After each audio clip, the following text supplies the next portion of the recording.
Selamat pagi semuanya, perkenalkan kami dari kelas 2B kelompok 5 akan mempresentasikan proyek UTS Rekayasa Perangkat Lunak, yaitu sistem penyewaan foto booth dengan dosen pengampu Bapak Bambang Nurdewanto, Eskom Mkom.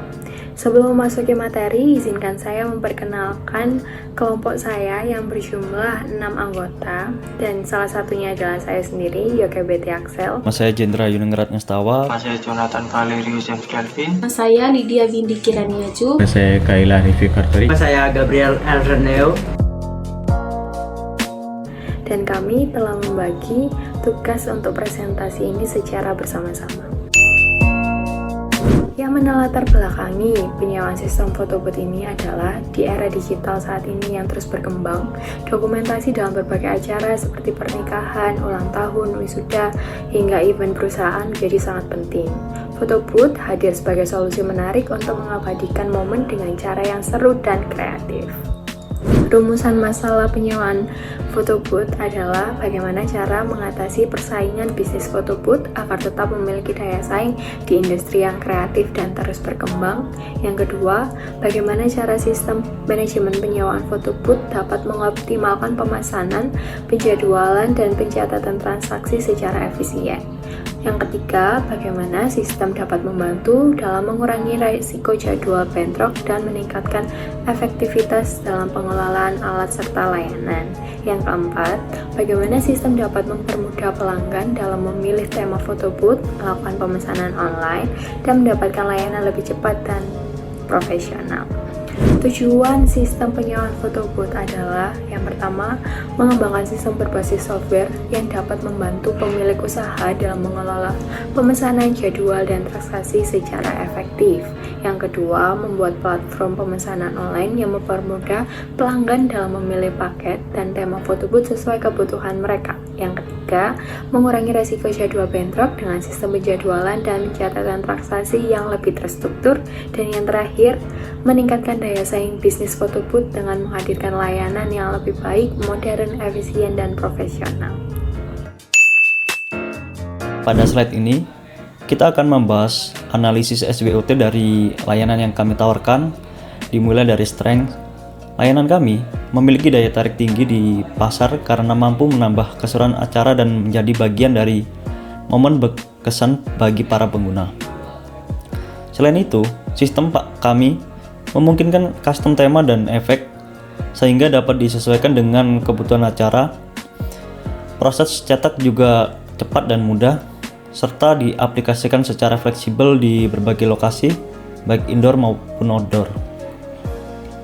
Namun demikian, kami juga menyadari adanya beberapa weakness, salah satunya adalah biaya operasional yang cukup besar terutama dalam hal perawatan dan peralatan. Kami juga masih sangat bergantung pada teknologi, baik dari sisi perangkat keras maupun konektivitas, yang jika terganggu bisa mempengaruhi layanan. Selain itu, proses setup dan mobilitas yang cukup kompleks juga menjadi tantangan tersendiri, khususnya untuk event berskala besar atau berpindah-pindah tempat. Untuk opportunities, tren digital dan tingginya penggunaan media sosial membuka banyak potensi, di mana pengguna cenderung menyukai layanan yang interaktif dan bisa langsung dibagikan. Kami juga melihat peluang besar melalui kerjasama dengan event organizer, penawaran paket bundling, serta custom branding untuk perusahaan. Pengembangan teknologi seperti augmented reality dan artificial intelligence juga menjadi peluang untuk meningkatkan pengalaman pengguna. Bahkan ada potensi untuk melakukan penyewaan jangka panjang di lokasi seperti mall atau tempat wisata yang memberi pemasukan tetap dan exposure luas.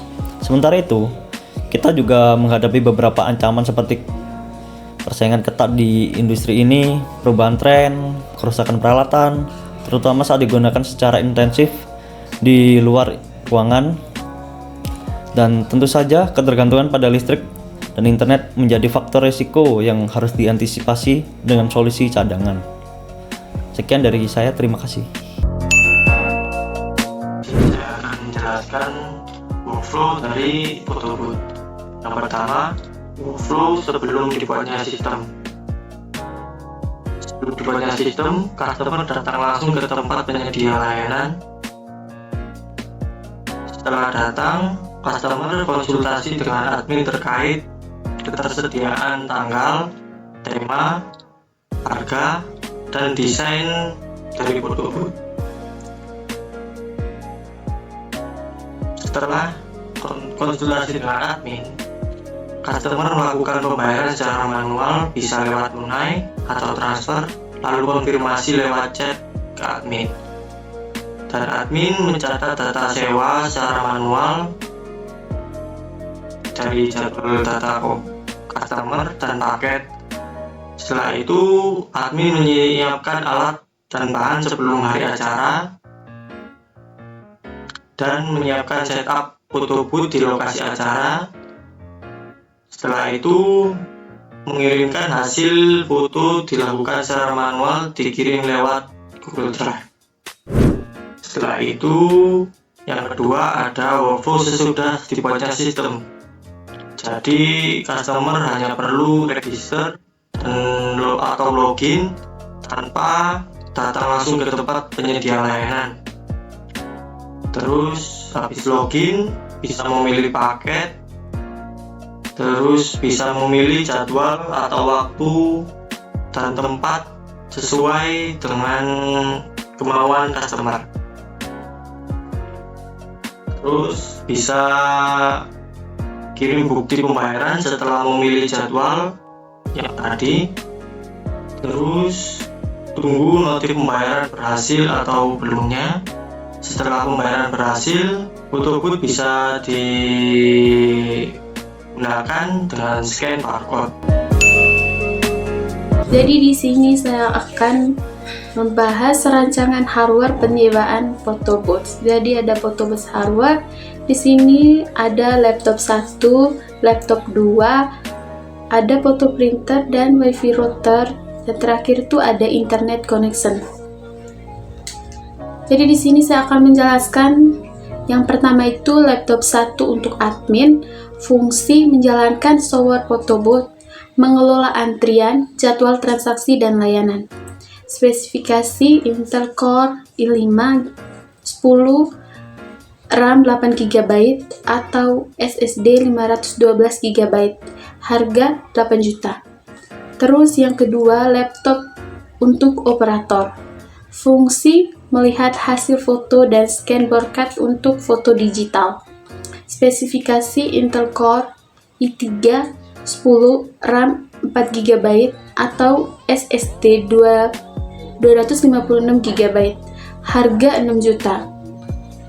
Yang ketiga itu ada router wifi, fungsi membuat jaringan lokal antara perangkat, tipe dual band router atau contoh TP-Link Archer 6, harga 700.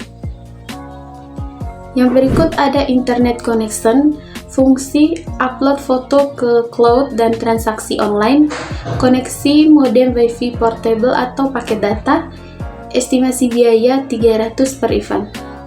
Terus yang terakhir ada printer foto, fungsi mencetak hasil foto secara langsung, tipe day sublimation atau contoh Canon Supply CP 1.500.000, harga 2 juta. Di sini saya akan menjelaskan rancangan use case pada foto booth digital. Pada use case sistem foto booth digital ini menunjukkan 3 aktor utama, yaitu operator, manajer, dan pelanggan.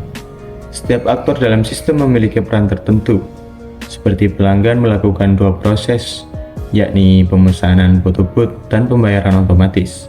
Sebelum melakukan proses tersebut, tidak lupa dengan login kepada website yang sudah disediakan.